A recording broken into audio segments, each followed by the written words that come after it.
വിശ്വാസം വർദ്ധിക്കണം. ഇന്ന് രാത്രി വിശ്വാസം ആരുടെ വർദ്ധിക്കുന്നുണ്ടോ ആ സമയത്ത് അവരുടെ അവസ്ഥ മാറി.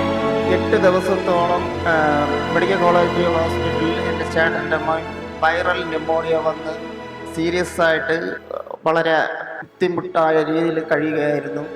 അങ്ങനെ അവസാന ദിവസങ്ങളിൽ 9-ാമത്തെ ദിവസം ഡോക്ടർ പറഞ്ഞു വളരെ സീരിയസ് ആണ്, ബന്ധുക്കളവരെ അറിയിക്കേണ്ട ഒരു സാഹചര്യം പറയുകയുണ്ടായി. അപ്പോഴേ ഞാൻ ടി വിയിലുള്ള പ്രോഗ്രാം കണ്ടിട്ട് ബ്രദറിനെ വിളിക്കുന്നത്.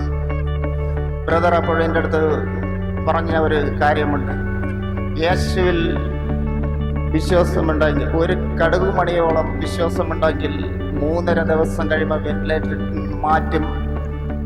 അതുപോലെ ഒരു അനുഭവം എനിക്കുണ്ടായി യേശുവിൽ നിന്ന്.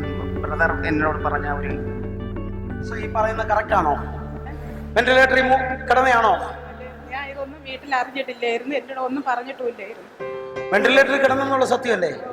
സത്യമാണ്. ആണല്ലേ? പക്ഷെ ഞാൻ വീട്ടിൽ വന്ന ശേഷമാണ് അറിയുന്നത്. ഇവരെല്ലാവരും എന്നെ ഒളിച്ചു വെച്ച് കൂടുതലാണെന്നോ കാള് കിട്ടൂലെന്നൊക്കെ ഒരുപാട് പേർ പറഞ്ഞിട്ട് ഇവരെല്ലാവരും ഒളിച്ചു വെച്ചിട്ട് ഞാൻ ഇതൊന്നും അറിഞ്ഞിട്ടില്ല. എൻ്റെ കുറവുണ്ടെന്ന് പറയുമായിരുന്നു. മനസ്സിലായി. ഡോക്ടർ എന്താ പറഞ്ഞിരുന്നത്? അവസാന ഘട്ടം പറഞ്ഞെന്ന് പറഞ്ഞാൽ ബന്ധുക്കളൊക്കെ അറിയിക്കാൻ വരെ അങ്ങനെ ഒരു സാഹചര്യം ഉണ്ടായി.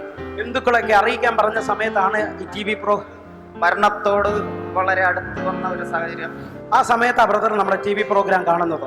ആ സമയത്ത് ഇതേപോലെ രാവിലെ വിളിക്കുമ്പോഴാ കർത്താവിനോട് ഒറ്റ കാര്യമേ പറഞ്ഞോളൂ, 3.5 ദിവസത്തിനുള്ളിൽ അവൻ മരിക്കുകയല്ല, അവൻ ജീവനോടെ പുറത്തു വരും.